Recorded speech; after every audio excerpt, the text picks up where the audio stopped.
சீரியல்ல இன்னைக்கு என்ன சுவாரஸ்யமா பார்க்க போறோம்னா, நம்ம மல்லியோட இந்த விபரீத முடிவுக்கு நம்ம மல்லியோட உயிருக்கு எந்த ஒரு ஆபத்தும் வரக்கூடாதுன்னு நினைக்கிறவங்க மறக்காம இந்த வீடியோக்கு லைக் பண்ணுங்க. ஏன்னா வரப்போற எபிசோட்ல நம்ம விஜய் இருந்துகிட்டு ரேணுகா தான் என்னுடைய ஒய்ஃப், நம்ம ரோட்ல பார்த்தவங்க ரேணுகா தான் அப்படின்ற உண்மை வந்துட்டு மல்லி கிட்ட சொல்லிட்டாங்க. உடனே நம்ம மல்லியோட மனசு வந்துட்டு ரொம்பவே ஒரு தவியா தவிச்சிட்டு இருக்கு. கடவுளே, ஏன் எனக்கு மட்டும் இப்படி ஒரு சோதனையை கொடுத்துட்டு இருக்கீங்க?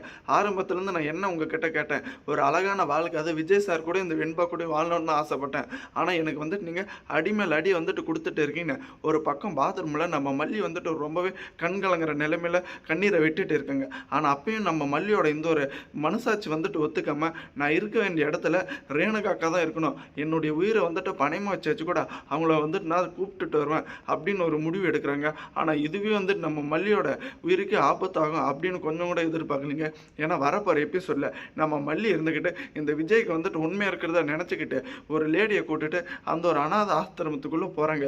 எப்படியாச்சும் வந்துட்டு நம்ம பயிற்சி மாதிரி நடித்த ரேணுகாக்காவை அங்கேருந்து தப்பிக்க வச்சிடலாம். நம்ம வந்துட்டு மாட்டினா கூட பிரச்சனை இல்லை, நான் இருக்க வேண்டிய இடத்துல ரேணுகாக்கா தான் ஃபஸ்ட்டு முன்னுரிமை. அவங்க வந்துட்டு சந்தோஷமாக வாழணும், அவங்கள வந்துட்டு குணப்படுத்தணும் அப்படின்னு தாங்க நம்ம மல்லி வந்துட்டு இப்படி ஒரு செயலை செய்ய போகிறாங்க. ஆனால் இருந்தாலும் அவ்வளோ சீக்கிரம் வந்துட்டு அங்கேருந்து ரேணுகாவை கூட்டுட்டு வர முடியுமா அப்படின்னு பார்த்தீங்களான்னா ரொம்பவே கஷ்டங்க அது.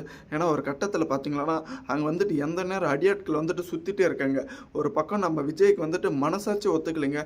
முதல் பொண்டாட்டி உயிரோடு இருக்கிற போது இப்போ ரெண்டாவது பொண்டாட்டி வந்துட்டு நம்ம மல்லி வந்துட்டு கட்டிட்டோம், மல்லிக்கு துரோகம் பண்ணிட்டோமோ.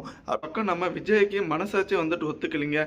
ஏன்னா வந்து இவ்வளோ நாள் கழிச்சு வந்துட்டு எதுக்கு ரேணுகா இப்போ நம்ம கண்ணெது பால தெரியணும், ரேணுகா வந்துட்டு இவ்வளோ நாள் அந்த ஒரு கஷ்டத்தை வந்துட்டு அனுபவிச்சுட்டு இருப்பலாம் அப்படின்னு ஒரு பக்கம் நம்ம விஜய் வந்துட்டு ஓரத்தில் கண்ணீர் துளியை சிந்திட்டு இருக்காங்க. ஆனால் எப்படியாச்சும் வந்துட்டு இந்த ரவுடி கும்பல்கிட்ட இருந்து நம்ம ரேணுகாவை காப்பாற்றிடணும்னு நினைக்கிறவங்க கருத்துக்களை கமெண்ட் செக்ஷனில் கமெண்ட் பண்ணுங்கள். கண்டிப்பாக ரேணுகாவை காப்பாற்றிட்டு மனநிலையை சரி பண்ணால் கூட நம்ம மல்லி நம்ம விஜயும் சந்தோஷமாக வந்துட்டு ரேணுகாவை பார்த்துட்டு கண்டிப்பாக நம்ம வெண்பாவுக்கு ரெண்டு பேருமே ஒரு அம்மா வந்துட்டு இந்த ஒரு எபிசோடை எடுத்துகிட்டு போகணுங்க. ஏன்னா இந்த டேரக்டரை முட்டாள்தனமாக வந்துட்டு அவங்களுக்கு பிடிச்ச மாதிரி இந்த ஒரு கதையை வந்துட்டு எழுதிட்டு இருக்காங்க.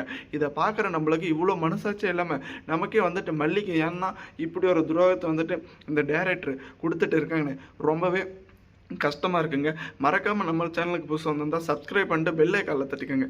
அப்போ தாங்க நம்ம போடுற வீடியோ உங்களுக்கு உடனுக்குடனே நோட்டிஃபிகேஷன் வரும். தேங்க்ஸ் ஃபார் வாட்சிங் மல்லி நேயர்களுக்கு.